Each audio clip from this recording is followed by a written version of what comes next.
Hello guys, मैं हूं भुवन भास्कर मिश्रा और आप देख रहे हैं मेरा YouTube channel English with Bhaskar sir.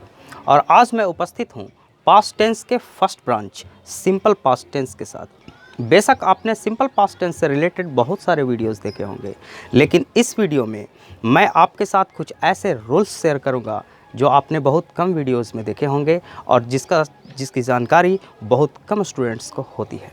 और अगर आप चाहते हैं कि आपको सिंपल पास्ट टेंस का कंप्लीट नॉलेज हो तो आपको इस वीडियो को अटेंटिवली और एंड तक देखना ही चाहिए। तो बने रहिए मेरे साथ इस वीडियो के अंत तक। आइए शुरू करें।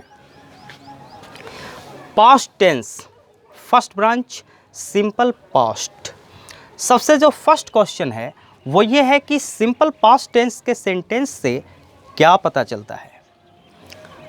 आंसर है सिंपल पास्ट टेंस के सेंटेंस से पता चलता है कि कोई कार्य भूतकाल में अर्थात बीते हुए समय में किसी समय समाप्त हो गया और अब नहीं होता है। सेकंड क्वेश्चन है सिंपल पास्ट टेंस के सेंटेंस की पहचान क्या है। और आंसर है इस टेंस के सेंटेंस के अंत में या ई ए या फिर या था ई थी ए थे लगा रहता है। एग्जाम्पल सेंटेंस देखें। फर्स्ट, मैं साइकिल से स्टेशन गया। सेकंड, वह गई या वह गई थी, बोथ आर सेम। थर्ड, उसने मुझे गाली दी। आइए पॉजिटिव सेंटेंस को समझें और इसके स्ट्रक्चर को देखें। पॉजिटिव सेंटेंस यानी सकारात्मक वाक्य।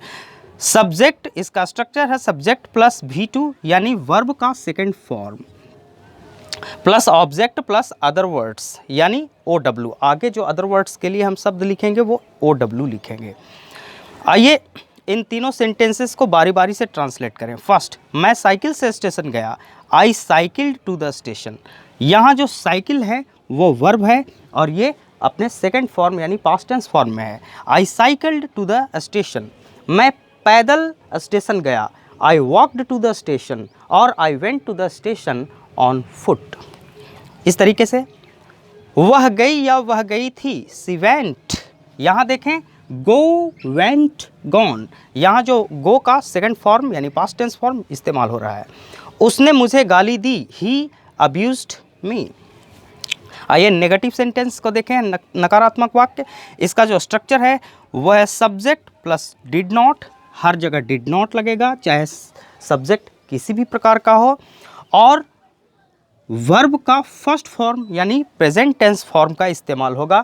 यानी वर्ब का जो सेकंड फॉर्म है V2 वो सिर्फ और सिर्फ पॉजिटिव सेंटेंस तक ही लिमिटेड अर्थात सीमित है। बाद में हर तरह के सेंटेंसेस के साथ हम सिर्फ V1 का ही इस्तेमाल करते हैं plus object plus other words. Example sentence, हम लोग नहीं सोए या नहीं सोए थे। We did not sleep. यहाँ देखें, यहाँ जो स्लीप है वो स्लीप, स्लेप्ट, स्लेप्ट तीन फॉर्म है इसका और हम लोग V1 का इस्तेमाल कर रहे हैं। उसने हिम्मत नहीं हारी। He did not lose heart. यहाँ देखें ही सब्जेक्ट, उसके बाद डिड नॉट प्लस यहाँ लूज का इस्तेमाल हुआ। Lose, lost, lost. यहाँ जो लूज फर्स्ट फॉर्म है उसी का इस्तेमाल यहाँ पे हुआ है। आइए नेक्स्ट सेंटेंसेस को डिस्कस करें।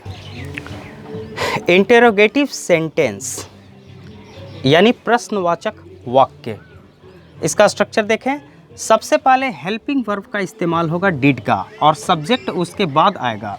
दूसरे सेंटेंसेस में हम लोग ये देखते थे कि सब्जेक्ट के बाद हेल्पिंग वर्ब डिड का इस्तेमाल होता था, लेकिन अब इंट्रोगेटिव सेंटेंस में डिड हेल्पिंग वर्ब का सब्जेक्ट से पहले इस्तेमाल होगा, फिर सब्जेक्ट, और अगर नॉट हो तो नॉट को रखेंगे वरना ड्रॉप कर देंगे, इसलिए ब्रैकेट में है, प्लस वर्ब का first form V1 plus object plus other words plus question mark.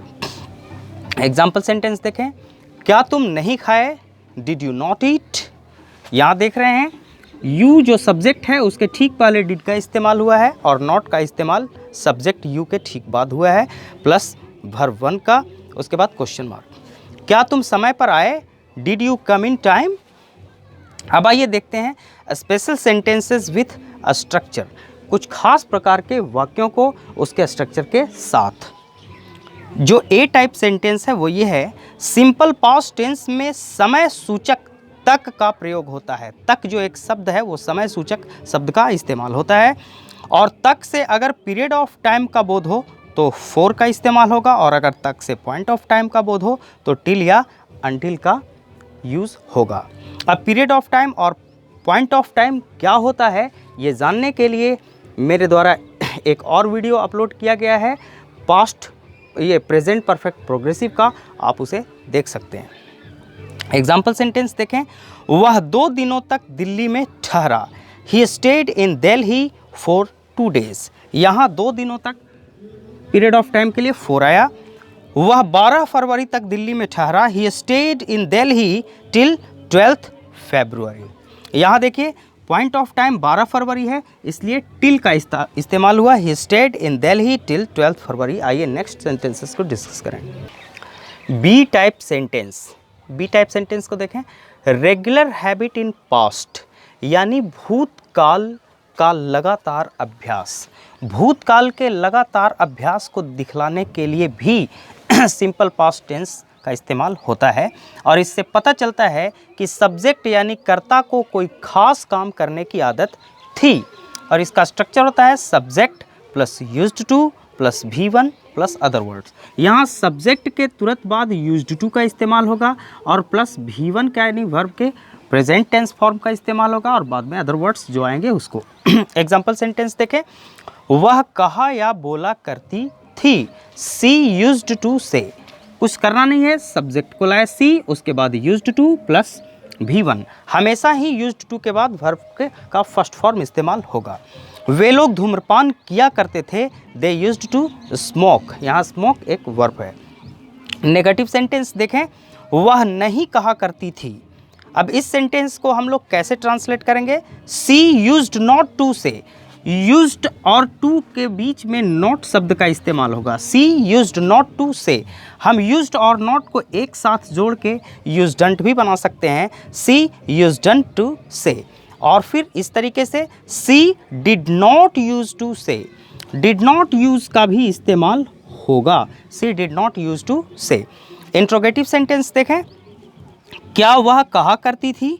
Interrogative sentence used, अब यहाँ यूज्ड को सब्जेक्ट या सब्जेक्ट सी के ठीक पहले इस्तेमाल करेंगे। यूज्ड सी टू से, और फिर डिड सी यूज टू से। इस तरीके से इसको हम ट्रांसलेट करेंगे। आइए नेक्स्ट सेंटेंस को डिस्कस करते हैं। Note, regular habit in present. मैंने अभी बताया कि रेगुलर हैबिट इन पास्ट यानी भूतकाल में लगातार अभ्यास को दिखाने के लिए सेंटेंस किस तरीके का होता है और उसे कैसे बनाया जाए। लेकिन अब यहाँ समझें कि रेगुलर हैबिट इन प्रेजेंट अगर हो, वर्तमान काल का लगातार अभ्यास हो, तो फिर उसे कैसे बनाएंगे। उसका नियम है कि सिंपल प्रेजेंट का स्ट्रक्चर फॉलो होगा। उसे हम यूज टू लगाकर कभी भी ट्रांसलेट नहीं करेंगे, सीधे उसे सिंपल प्रेजेंट के स्ट्रक्चर से ट्रांसलेट करेंगे। एग्जाम्पल सेंटेंस देखें, वह कहा करती है। यहाँ देखिए वह कहा करती थी नहीं, बल्कि वह कहा करती है, तो इसे सीधे बनाएंगे सी सेज। अगर हम इसे इस तरीके से ट्रांसलेट करें सी यूज टू से, तो ये गलत हो जाएगा, एब्सोल्युटली रॉन्ग हो जाएगा। वह कहा करती है, सी सेज। राम आया करता है, राम कम्स। सिंपल प्रेजेंट का स्ट्रक्चर फॉलो होगा। अब आइए सी टाइप सेंटेंस को समझें। सेंटेंस विथ डबल वर्ब्स, कुछ ऐसे भी सेंटेंस हैं जिसपे दो दो वर्ब्स आते हैं। अब आइए वैसे सेंटेंस को कैसे ट्रांसलेट करें, स्ट्रक्चर को समझें। Subject plus main verb, subject के बाद मेन वर्ब को रखेंगे और उसे पास्ट टेंस फॉर्म यानी V2 फॉर्म में रखेंगे, प्लस इन्फिनेटिव। इन्फिनेटिव का मतलब है टू प्लस वर्ब और फिर अदर वर्ड्स। जैसे एग्जाम्पल देखें, वह पढ़ना चाहता था। अब इसे समझिए, वह ये तो सब्जेक्ट है, अब यहाँ दो दो वर्ब आया है, एक पढ़ना और दूसरा चाहना।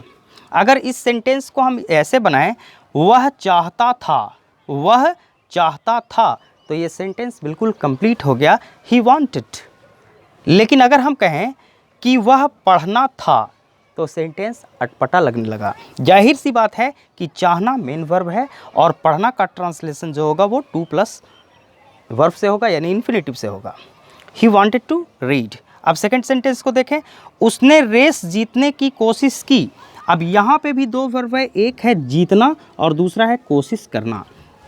अब यहाँ पे देखें कि कौन सा जो वर्ब है वो मेन वर्ब है। उसने कोशिश की, उसने कोशिश की, ही ट्राइड, ये सेंटेंस कंप्लीट हो गया। लेकिन उसने जीतने की, उसने जीतने की, अगर हम इस तरीके से बोलें तो सेंटेंस अटपटा हो जाएगा।